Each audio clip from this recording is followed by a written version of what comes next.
Oscar നേടിയിട്ടുള്ള ഒരു Indian സിനിമയെ കുറിച്ച്,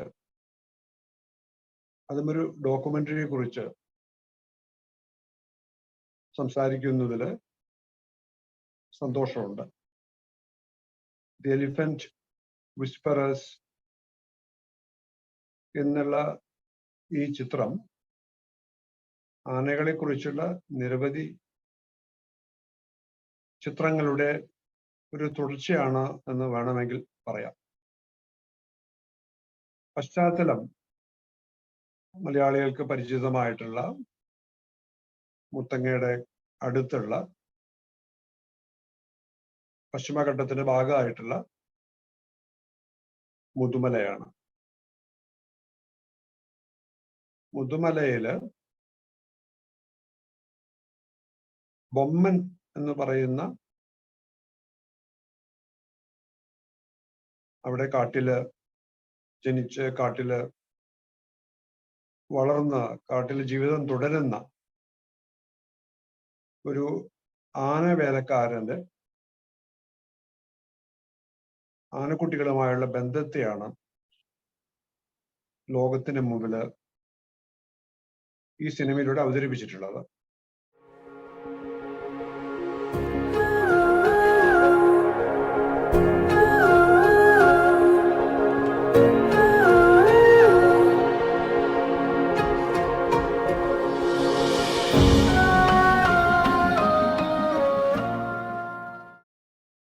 ചിത്രത്തിന്റെ തുടക്കത്തിൽ തന്നെയായിട്ട് ബൊമ്മനെ അവതരിപ്പിക്കുന്ന സന്ദർഭത്തില് ബൊമ്മൻ തൻ്റെ വീട്ടിലുള്ള ദൈവങ്ങളുടെ പടങ്ങളുടെ മുന്നിൽ നിന്ന് പ്രാർത്ഥിക്കുന്നൊരു ദൃശ്യമുണ്ട്. മഹാലക്ഷ്മിയും മറ്റു ദൈവങ്ങളൊക്കെ ഉണ്ട്. ഈ ദൈവങ്ങളുടെ ചിത്രങ്ങളുടെ ഒത്ത നടുവിലായിട്ട് ഗണപതിയുടെ ഒരു ഫോട്ടോ ഉണ്ട്. ഈ ചിത്രത്തില് ആനകള് ഈ ബൊമ്മൻ, ബെല്ലി, ഈ രണ്ടുപേരുടെയും ജീവിതത്തില് ഒരേ സമയം ദൈവങ്ങളും കുട്ടികളുമാണ് എന്നാണ് നമ്മൾ പറയുന്നത്. ഈ കാട്ടിൽ നിന്ന് ഒറ്റപ്പെട്ടു പോകുന്ന ആനക്കുട്ടികളെ വനം വകുപ്പുകാര് ബൊമ്മന്റെ അടുത്ത് കൊണ്ടുവരുന്നത് ബൊമ്മന് ഈ ആനക്കുട്ടികളെ പരിചരിക്കാനുള്ള, സ്നേഹിക്കാനുള്ള കഴിവുണ്ട് എന്ന് തിരിച്ചറിഞ്ഞുകൊണ്ടാണ്. അങ്ങനെ ബൊമ്മന്റെ അടുത്ത് വന്ന ഒരു ആനക്കുട്ടിയാണ് രഘു. രഘുവിനെ വളർത്തിക്കൊണ്ടിരിക്കുന്ന സന്ദർഭത്തിലാണ് അമ്മുകുട്ടി എന്ന് പറഞ്ഞിട്ട് വേറൊരു ആനയും വരുന്നത്, ഒരു ആനക്കുട്ടിയും കടന്നു വരുന്നത്. ഇതോടുകൂടിയിട്ട് ബൊമ്മന്റെ ജീവിതത്തില്, ബൊമ്മന്റെയും രഘുവിന്റെയും ജീവിതത്തില് അമ്മുകുട്ടി മാത്രമല്ല, ഒരു സ്ത്രീ കൂടി കടന്നു വരുന്നു. ആ സ്ത്രീയുടെ പേരാണ് ബെല്ലി. ബെല്ലിയെ പിന്നീട് ആളുകളൊക്കെ വിളിക്കുന്നത് ആനയുടെ അമ്മ എന്നാണ്. അവരുടെ ഭർത്താവിന് ഒരു കടുവേറ്റ് കൊന്ന ഒരു അനുഭവം അവർക്കുണ്ട്. ഇനി പറയുന്നത് മുഴുവൻ വസ്തുതാപരമായിട്ട് ചെറിയ ഓർമ്മത്തെറ്റുകൾ ഉണ്ടാവാമെങ്കിലും, അല്ല, ബൊമ്മന്റെ ജീവിതത്തില് ബൊമ്മനെ ആന കുത്തിയ അനുഭവമുണ്ട്. അതുകൊണ്ടാണ് ഈ ബൊമ്മൻ ഇപ്പോ ആനക്കുട്ടികളെ മാത്രം നോക്കുന്നത്. അപ്പൊ ബൊമ്മനും ബെല്ലിയും കൂടി 2 ആനക്കുട്ടികളെ സ്നേഹിക്കുന്നതിന്റെ ഒരു കുടുംബ കഥയാണ് നമ്മുടെ മുമ്പിൽ ചിത്രം അവതരിപ്പിക്കുന്നത്. The elephant whisperers. ഈ 2 പേരും, ഈ ബൊമ്മനും ബെല്ലിയും, ചിത്രത്തിലൊരു സന്ദർഭത്തില് വിവാഹിതരാകുന്ന ഒരു മുഹൂർത്തമുണ്ട്. ശ്രദ്ധേയമായൊരു മുഹൂർത്തമാണ് ഇത്. സംവിധായിക വളരെ അർത്ഥവത്തായ രീതിയിൽ അവതരിപ്പിക്കുന്നുണ്ട്. ബൊമ്മനും ബെല്ലിയും പരസ്പരം മാല ചാർത്തുന്നു, പൂമാലകൾ ചാർത്തുന്നു. ഇത് കഴിഞ്ഞിട്ട് ഒരു താലി കെട്ടുന്ന ഒരു മുഹൂർത്തമുണ്ട്. ഈ 2 മുഹൂർത്തങ്ങൾക്കിടയില് ആനക്കുട്ടിയുടെ ദൃശ്യം സംവിധായിക അവതരിപ്പിക്കുന്നുണ്ട്. ആനക്കുട്ടിയുടെ ഒരു സമീപ ദൃശ്യമാണ്. ആനക്കുട്ടിയുടെ മുഖത്തിന്റെ, കണ്ണിന്റെ ഭാഗമാണ് കാണിക്കുന്നത്. ഈ 2 പേരും, ബൊമ്മനും ബെല്ലിയും, വിവാഹിതരാകാനുള്ള കാരണം ആനക്കുട്ടികളാണ്. ഈ ബെല്ലി, 2 പേരും, ബൊമ്മനും 2 പേരും കാട്ടിലെ മനുഷ്യരാണ്. ഈ ജീവിതം, ഇവരുടെ ജീവിതം ഈ ആനക്കുട്ടികൾ വരുന്നതോടുകൂടി കൂടുതൽ അർത്ഥവത്താകുന്നു എന്നാണ് സിനിമ നമ്മളോട് പറയുന്നത്. അതില് ബെല്ലിയുടെ മകള് മരിച്ചിരിക്കുന്നു. ബെല്ലിയുടെ കൂടെ ബെല്ലിയുടെ പേരക്കുട്ടി സഞ്ജന എന്ന് പറയുന്ന പേരക്കുട്ടി വരുന്നുണ്ട്. ഈ പേരക്കുട്ടിയെ തൻ്റെ ജോലി, ഈ ആനക്കുട്ടികളെ പരിപാലിക്കുന്ന ജോലി സന്തോഷത്തോടുകൂടി ബെല്ലി പഠിപ്പിക്കുന്നുണ്ട്. സാധാരണഗതിയില് വനംവകുപ്പുകാര് ഒരു സ്ത്രീയെ ഈ ആനയെ നോക്കുന്ന ജോലിക്ക് എടുക്കില്ല. ഒരു സവിശേഷമായ കേസായിട്ടാണ് ഈ ബെല്ലിയുടെ ആനയെ നോക്കുന്ന വേലയെ അവര് അംഗീകരിക്കുന്നത്, ജോലിയായിട്ട് അവർക്ക് കൊടുക്കുന്നത്. ഈ ചിത്രത്തില് കാടുമായിട്ട് ഇടപഴകി ജീവിക്കുന്ന ബെല്ലിയുടെ സന്ദർഭത്തിൽ പറയുന്നത് താന് ചെരുപ്പിടാറില്ല എന്നാണ്. അത് കാടിലെ മണ്ണിനെ സ്നേഹിക്കുന്നതുകൊണ്ടാണ്. ചവിട്ടുന്നത് ശരിയല്ല എന്നൊരു ബോധം ബെല്ലിക്ക് ഉള്ളത് കൊണ്ടാണ് ബെല്ലി ചെരുപ്പിടാണ്ട് കാട്ടുകൂടെയൊക്കെ നടക്കുന്നത്. ബെല്ലി പറയുന്നത്, ബെല്ലിയും ബൊമ്മനും ഈ 2 പേരുടെയും ജീവിതാദർശം തന്നെ അതാണ്. അവര് ഈ കാടിനെ ആശ്രയിച്ചുകൊണ്ട് ജീവിച്ചു പോകുന്ന മനുഷ്യരാണ്, അതിജീവിച്ചു പോകുന്ന മനുഷ്യരാണ്. അതുകൊണ്ട് അവരുടെ ഒരു ധാർമ്മിക ബാധ്യത തന്നെയാണ് കാടിനെ സംരക്ഷിക്കുക എന്നുള്ളത്. ഈ ആനക്കുട്ടികളെ സംരക്ഷിക്കുന്ന പോലെ തന്നെ കാടിനെ സംരക്ഷിക്കുക എന്ന് പറയുന്നതും തങ്ങളുടെ ചുമതലയായിട്ട് അവര് ഏറ്റെടുത്തിട്ടുണ്ട്. സഞ്ജന എന്ന് പറയുന്ന പേരക്കുട്ടി, അമ്മൂമ്മയുടെ കൂടെ വരുന്ന ഈ പേരക്കുട്ടി അമ്മൂമ്മയിൽ നിന്ന്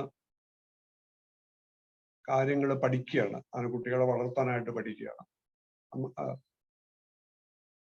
എല്ലാ തരത്തിലും ഈ മുത്തശ്ശിയെ സഹായിക്കുന്ന ഈ പെൺകുട്ടി ഒരു ഭാവിയില് ബെല്ലിയായിട്ട് തന്നെ ഈ ആനക്കുട്ടികളെയൊക്കെ സ്നേഹിച്ച് സംരക്ഷിച്ച് പോകുമെന്നാണ് നമുക്ക് തോന്നുക. കാട്ടില് അനാദരക്കപ്പെട്ടിട്ടുള്ള ആനക്കുട്ടികളാണ് ഇവർ നോക്കുന്നത്. ഈ കൂട്ടം തെറ്റി വന്നിട്ടുള്ള ആനക്കുട്ടികൾ, ഈ ആനക്കുട്ടികളെ കാട്ടിൽ കൊണ്ട് വിടുന്നത് അത്ര സുരക്ഷിതമല്ല. അതുകൊണ്ടാണ് ആ ആനക്കുട്ടികളെ പരിചരിച്ചിട്ട് ആ ആനക്കുട്ടികളെ കുറച്ചു കാലം വളർത്തുന്നത്. അതില് രഘു എന്ന ആനക്കുട്ടിയെ കുറച്ചു കഴിഞ്ഞപ്പോ വനവകുപ്പ്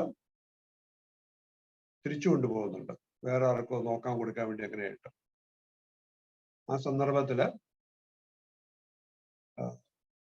ബൊമ്മൻ കരയുന്ന ഒരു രംഗം സിനിമയിലുണ്ട്. ബെല്ലി എങ്ങനെയാണ് ആനക്കുട്ടികളെ അമ്മയെ പോലെ കാണുന്നത്, അതേപോലെ ഒരു മകള് പിരിഞ്ഞുപോയ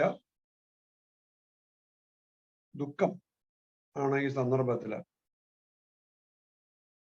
ബൊമ്മന് ഉണ്ടാകുന്നത്. ചിത്രത്തിന്റെ പേര് ദി എലിഫന്റ് വിസ്പറേഴ്സ് എന്നുള്ളത്. ഈ ആനകളെ കുറിച്ചുള്ള മുമ്പ് വന്നിട്ടുള്ള ചില ചിത്രങ്ങളുടെ തുടർച്ച എന്ന് വേണമെങ്കിൽ ഇത് പറയാമെന്ന് ഞാൻ നേരത്തെ സൂചിപ്പിച്ചത് ആ വിസ്പറർ എന്നുള്ള വാക്ക് ആയിട്ട് ബന്ധപ്പെടുത്തിയും കൂടിയാണ്. 1998 മറ്റോ റോബർട്ട് റെഡ്ഫോർഡ് അഭിനയിച്ചുള്ള ഒരു സിനിമ ദ ഹോഴ്സ് വിസ്പറേഴ്സ്, അങ്ങനെ ഒന്ന് ഇറങ്ങാണ്ടായിരുന്നു. ഈ സിനിമ കണ്ട ശേഷം ഒരു പ്രത്യേക സന്ദർഭത്തില് വിസ്പറേഴ്സ് എന്നുള്ള ഈ ശീർഷകത്തിന്റെ അർത്ഥം എന്താണ് എന്ന് ആലോചിച്ച നേരത്ത് പണ്ട് കേട്ട ഒരു സിനിമയുടെ പേര്, റോബർട്ട് റെഡ്ഫോർഡ് അഭിനയിച്ചുള്ള ആ സിനിമ ദ ഹോഴ്സ് വിസ്പറേഴ്സ് ഓർക്കുകയാണ്. അങ്ങനെയാണ് ഈ വിസ്പറേഴ്സ് എന്നുള്ള വാക്കിന്റെ അർത്ഥം എന്താണെന്ന് ഞാൻ അന്വേഷിച്ചത്. ദ ഹോഴ്സ് വിസ്പറേഴ്സിന്റെ ശീർഷകത്തിന്റെ അർത്ഥം അന്വേഷിച്ചപ്പോഴാണ് ഈ വിസ്പറർ എന്നുള്ള വാക്കിന് ട്രെയിൻ ചെയ്യുക എന്നുള്ളത്, പരിശീലിപ്പിക്കുക എന്നുള്ളൊരു അർത്ഥമുണ്ടെന്ന് മനസ്സിലായത്. റോബർട്ട് റെഡ്ഫോർഡ് അതൊരു മുഴുനീള കഥാ സിനിമയാണ് ദ ഹോഴ്സ് വിസ്പറർ. അതില് ഒരു കുതിരയെ പരിശീലിപ്പിക്കുന്ന ആളാണ് റോബർട്ട് റെഡ്ഫോർഡ് അവതരിപ്പിക്കുന്ന കഥാപാത്രം. വിസ്പറർ ആൻ എലിഫന്റ്സ് ടെയിൽ എന്ന് പറഞ്ഞൊരു പുസ്തകവും ഒരു സിനിമയുണ്ട്. അത് ആനയുടെ പേര് തന്നെയാണ്, ഒരു ആനക്കുട്ടിയുടെ പേരാണ് വിസ്പറർ എന്നുള്ളത്. മലയാളത്തില് ലോകശ്രദ്ധ പിടിച്ചു പറ്റിയിട്ടുള്ള ഒരു സിനിമ ആനകളെ കുറിച്ചിട്ട്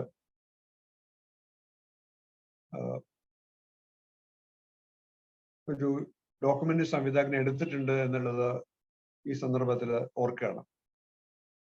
18ാമത്തെ ആന, ആ ചിത്രത്തിന് ദേശീയ തലത്തിലൊക്കെ അംഗീകാരം കിട്ടുകയുണ്ടായി. ആ ചിത്രത്തില് ആഖ്യാനം നിർവഹിച്ചിട്ട് ഭാരതൻ ചുള്ളിക്കാടാണ്. അദ്ദേഹത്തിന് ദേശീയ തലത്തില് നരേഷൻ അവാർഡ് കിട്ടുകയുണ്ടായി. അതുപോലെ നേപ്പാളിൽ കാഠ്മണ്ഡുവിൽ നടന്ന ചലച്ചിത്രമേളയില്, അതുപോലെ ഇംഗ്ലണ്ടില് ഗ്രീൻ ഓസ്കാർ വിശേഷിപ്പിക്കപ്പെടുന്ന ഒരു അവാർഡ് ഈ 18ാമത്തെ ആനയ്ക്ക് ലഭിക്കുകയുണ്ടായി. പി ബാലൻ സംവിധാനം ചെയ്തിട്ടുള്ള ഈ ചിത്രത്തിന് ലഭിക്കുകയുണ്ടായി. മറ്റൊരു ചിത്രം കേരളത്തിലെ ആനകളെ പറ്റിയിട്ടാണ്. അപ്പോ ഈ ദി എലിഫന്റ് വിസ്പറേഴ്സ് എന്നുള്ള ചിത്രത്തിൽ നമ്മൾ കാണുന്ന ആ സുന്ദര സ്നേഹ ചിത്രത്തിന്റെ സ്ഥാനത്ത് ഈ സിനിമകളിൽ ഈ 18th എലിഫന്റിലും ഗോഡ്സ് ഇൻ ഷാക്കിൾസ്, ചങ്ങലക്കെട്ട് ദൈവങ്ങള്, സംഗീത ഏറെടുത്തുള്ള പടം, ഈ രണ്ട് സിനിമകളിലും കേരളത്തില് എങ്ങനെയാണ് ആനകള് ഈ ഉത്സവത്തിനൊക്കെ കെട്ടി എഴുന്നള്ളിക്കുന്ന ഈ ആനകള് പീഡിപ്പിക്കപ്പെടുന്നത് എന്നുള്ള യാഥാർത്ഥ്യമാണ് അവതരിപ്പിച്ചിട്ടുള്ളത്.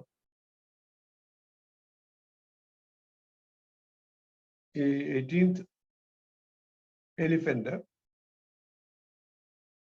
കാഠ്മണ്ഡുവിലെ വീരബഹദൂർ അവാർഡ് ഗ്രീൻ ഓസ്കാർ നേടുക മാത്രമല്ല, ഈ സംവിധായകൻ ഈ ചിത്രവുമായിട്ട് പലയിടത്തും സ്കൂളുകളിലൊക്കെ പോയി ഇത് അവതരിപ്പിക്കുകയും കുട്ടികളുമായിട്ട് സംവാദം നടത്തുകയൊക്കെ ചെയ്തിട്ടുണ്ട്. ഈ 18ാമത്തെ ആനയുടെ ഒരു സവിശേഷത നമുക്ക് യൂട്യൂബിൽ ലഭ്യമല്ല. നമുക്കത് നമ്മുടെ സ്കൂളിലോ അല്ലെങ്കിൽ നമ്മുടെ ഗ്രാമത്തിലോ കാണിക്കണം എന്നുണ്ടെങ്കിൽ സംവിധായകൻ ആ ചിത്രമായിട്ട് വരും. എന്നിട്ട് കുട്ടികളുമായിട്ട് സംവദിച്ചു കൊണ്ടാണത് സ്ക്രീൻ ചെയ്യുക പതിവ്. ഈ സിനിമയുടെ ലോകത്ത് ഏറ്റവും പ്രശസ്തമായിട്ടുള്ള അവാർഡ് അത് തീർച്ചയായിട്ടും ഓസ്കാർ അവാർഡാണ്. ഓസ്കാർ അവാർഡിന് കൂടെ പൈസയില്ല. പക്ഷെ ഓസ്കാർ അവാർഡ് കിട്ടുന്നതോടുകൂടി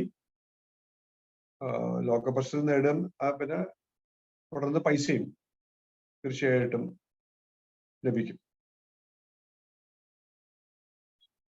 കാൻ ചലച്ചിത്രമേളയാണ് സാധാരണ ഈ സിനിമ ഒരു കലാരൂപം എന്ന നിലയ്ക്ക് കൂടുതൽ ശ്രദ്ധിക്കപ്പെടുക പതിവുള്ളത്.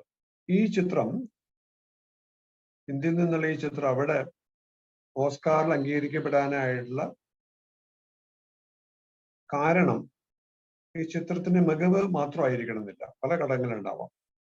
അതിന്റെ സാമൂഹ്യ രാഷ്ട്രീയ ഘടകങ്ങളുണ്ടാവാം. കിഴക്ക് നിന്നുള്ള സിനിമകള് ആദ്യമായിട്ട് കിഴക്ക് നിന്നുള്ള ഒരു ചലച്ചിത്രം വലിയ രീതിയിൽ അംഗീകരിക്കപ്പെടുന്നത് വെനീസ് ചലച്ചിത്രമേളയില് റാഷമോൺ അംഗീകരിക്കപ്പെടുന്നത് കൂടിയാണെന്ന് പറയാറുണ്ട്. ഓസ്കാർ ഇന്ത്യയിലേക്ക് എത്തുന്നത് മലയാളിലെ റസൽ പൂക്കുട്ടിയൊക്കെ ശബ്ദം ചെയ്തിട്ടുള്ള സ്ലം ഡോഗ് മില്യനർ വഴിയാണ്. പക്ഷെ സ്ലം ഡോഗ് മില്യനർ ഒരു ഇന്ത്യൻ ചിത്രമല്ല. കാരണം അതിന്റെ നിർമ്മാണം ഇംഗ്ലണ്ടിലാണ്. ഇന്ത്യയാണ് പശ്ചാത്തലം, ബോംബെയാണ് പശ്ചാത്തലം. അത് ശരിയാണ്, ഇന്ത്യക്കാരതിലുണ്ട്, ശരിയാണ്. അപ്പൊ ഈ ചിത്രത്തിന്റെ സവിശേഷതയായിട്ട് നമുക്ക് എടുത്ത് പറയാവുന്ന ഒന്ന്,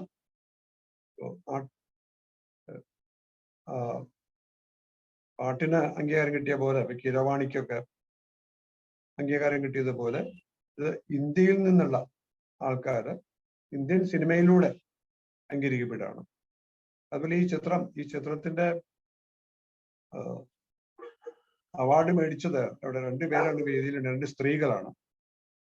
അതും ഒരു സവിശേഷത അറിയിക്കുന്ന ഒന്നാണ്. കാർത്തികി അവരും പിന്നെ നിർമ്മാതാവ് 2 പേര് കൂടിയിട്ടാണ് ഈ അവാർഡ് മേടിച്ചത്. അത് അവരും പറയുന്നുണ്ട് തോന്നുന്നു.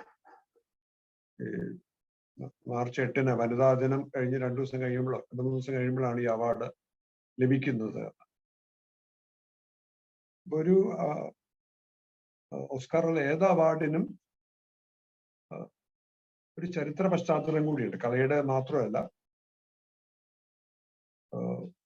ഒരു അതിന്റെ സാമൂഹ്യ രാഷ്ട്രീയ പശ്ചാത്തലം കൂടി പ്രധാനമാണ്. ഈ ചിത്രത്തിന് ഒരു പക്ഷേ അത്തരമൊരു പശ്ചാത്തലം സഹായകമായിട്ടുണ്ടായിരിക്കും.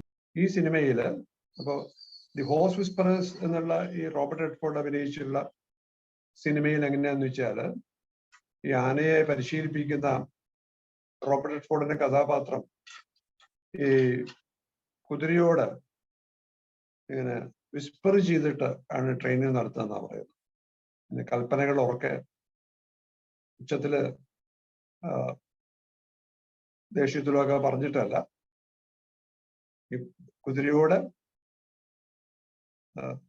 കുശുകുശുക്കത്തോണ്ടാണ് മൃദുലമായും സംസാരിച്ചുകൊണ്ടാണ് ഈ കുതിരയെ പരിശീലിപ്പിച്ചതെന്നാണ്. ഈ സിനിമ ദി എലിഫന്റ് വിസ്പറേഴ്സ് കാണുമ്പോൾ നമുക്ക് മനസ്സിലാവുന്ന ഒരു കാര്യം, ഇതില് ഈ രണ്ടർത്ഥത്തിലും, അതായത് ഈ ആനകളെ പരിശീലിപ്പിക്കുന്നു എന്നുള്ള അർത്ഥത്തിലെ ഇവര് വിസ്പറേഴ്സ് ആണ്.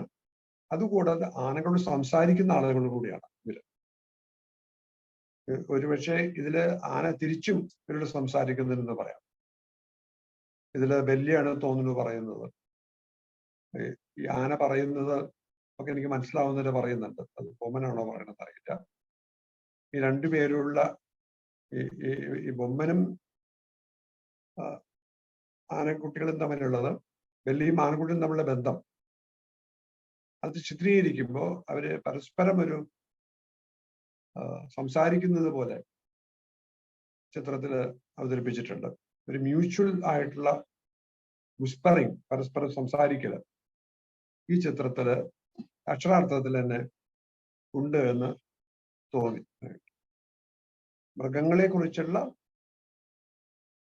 സിനിമകളുടെ ലോകത്തില് ആനകളെ കുറിച്ചുള്ള കുറച്ച് സിനിമകളുണ്ട്. ആ സിനിമകളുടെ കൂട്ടത്തില് ശ്രദ്ധേയമായിട്ട് പരിഗണിക്കപ്പെട്ട, അംഗീകരിക്കപ്പെട്ട ഒരു ചിത്രമാണ് ദി എലിഫന്റ് വിസ്പറേഴ്സ് എന്നുള്ളത്. ഈ എലിഫന്റ് വിസ്പറേഴ്സിൽ അത് തുടങ്ങുന്നത്, ചിത്രം തുടങ്ങുന്നത് ബൊമ്മൻ കാട്ടില് ആദ്യത്തെ ഒരു മിനിറ്റ് ബൊമ്മൻ കണ്ണിന് നടുവിൽ നിന്നിട്ട് ചുറ്റിലും നോക്കുന്നതാണ്, ഈ മരങ്ങളൊക്കെ നോക്കുന്നതാണ്. ആ ആദ്യത്തെ ഒരു മിനിറ്റ് ശ്രദ്ധേയമായുള്ള തുടക്കമായിട്ട് എനിക്ക് തോന്നി. ഒരു മിനിറ്റിലെ സംഗീതമില്ല, ഈ കാട്ടിലെ ശബ്ദങ്ങളാണുള്ളത്. പിന്നീട് 39 മിനിറ്റോ 40 മിനിറ്റിലുള്ള ചിത്രത്തില് ഉടനീളം സംഗീതമുണ്ട് എന്നാണ് എൻ്റെ ഓർമ്മ. തീർച്ചയായിട്ടും അത് ശ്രദ്ധേയമായ രീതിയിൽ സംഗീതം ഇടയ്ക്ക് ഒന്ന് ആരോഹണത്തിലും പിന്നെ ഒന്ന് താണും ഒക്കെ ആയിട്ടാണ് അവതരിപ്പിച്ചിട്ടുള്ളത്. ആ സംഗീതം ആദ്യത്തെ ഒരു മിനിറ്റ് മാറ്റി നിർത്തിയിട്ടുള്ള ആ സംഗീതം കുറച്ചിട്ട് പകരം ഇവരുടെ സംഭാഷണം കുറച്ച് മനസ്സിലാവാത്ത ഭാഷയാണെങ്കിൽ, തമിഴ് എല്ലാവർക്കും മനസ്സിലാവണമെന്നില്ല, അതുപോലെ മൃഗങ്ങളുടെ ശബ്ദങ്ങൾ, അതുപോലെ പ്രകൃതിയുടെ ശബ്ദങ്ങള്, ഇതൊക്കെ കുറച്ചുകൂടി ഉണ്ടായിരുന്നെങ്കിൽ എന്ന് സിനിമ കണ്ടുകൊണ്ടിരിക്കുമ്പോൾ തോന്നി. അത്തരം ശബ്ദങ്ങൾക്ക് പ്രാമുഖ്യം കൊടുക്കുന്ന രീതിയിൽ സംഗീതം ശബ്ദം കുറച്ചിട്ടൊക്കെ ചില സന്ദർഭങ്ങളിൽ ഉണ്ട്, അത് ശരിയാണ്. ഈ സംഗീതം ഉടനീളം അവതരിപ്പിച്ചത് കൊണ്ടുള്ള ഒരു പ്രശ്നം, അത് ഒരുപക്ഷെ സംഗീതം കൂടി ആയിരിക്കാം ഈ ചിത്രത്തെ പ്രേക്ഷകരുടെ ഇടയിൽ കൂടുതൽ അവരെ സ്പർശിച്ചത്.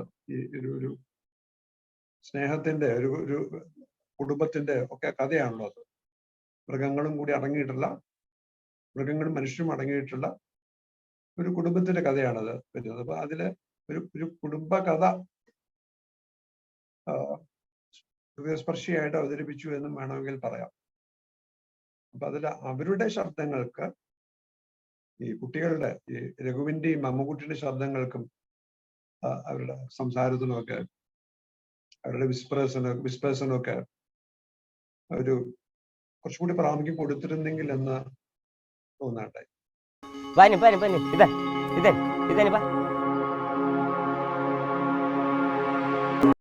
ഈ വിസ്പർ എന്നുള്ള വാക്ക് സാനിറ്ററി പാഡിന്റെ പേരായിട്ട് ഇന്ത്യയിൽ ഉപയോഗിച്ചിട്ടുണ്ടല്ലോ. സത്യത്തില് ഈ സാനിറ്ററി പാഡിന് ഇന്ത്യക്ക് പുറത്ത് ഓൾവേസ് എന്നാണ് പേര്. പക്ഷെ ഇന്ത്യയില് സ്ത്രീകളുടെ ഈ ആർത്തവ കാലഘട്ടത്തെ കുറിച്ച് പരാമർശിക്കുന്നത് അതിനൊരു രഹസ്യ സ്വഭാവവും ഒരു സ്വകാര്യ സ്വഭാവം ഉള്ളതുകൊണ്ട് ഇന്ത്യയില് മാത്രം അതിന് പേര് വിസ്പർ എന്ന് മാറ്റിയതായിട്ട് പറയുന്നുണ്ട്. അത് ഓൾവേസ് എന്നാണെന്ന് പറയാണ്ടായി. കുറച്ച് ദിവസമായിട്ട് ഇപ്പോൾ സ്ത്രീകൾക്ക് പ്രത്യേകമായുള്ള അവധി ആർത്തവകാലത്ത് വേണമെന്ന് പറഞ്ഞുകൊണ്ടിരിക്കുന്ന ഒരു കാലഘട്ടമാണ്. ഈ സന്ദർഭത്തില് ഈ ഇന്ത്യക്ക് പുറത്തുള്ള ഒരേ വിൽപ്പന വസ്തുവിന്റെ പേര് എങ്ങനെ മാറി എന്ന് ഓർത്തു അത്രേ.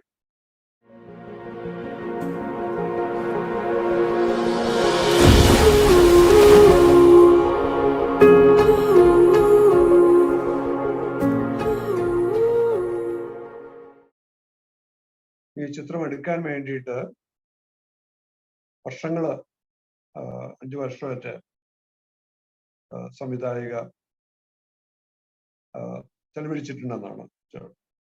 മുഴുനീളം അങ്ങനെയല്ല, അങ്ങനെ ആയിരിക്കണം എന്നില്ല. അതുകൂടാതെ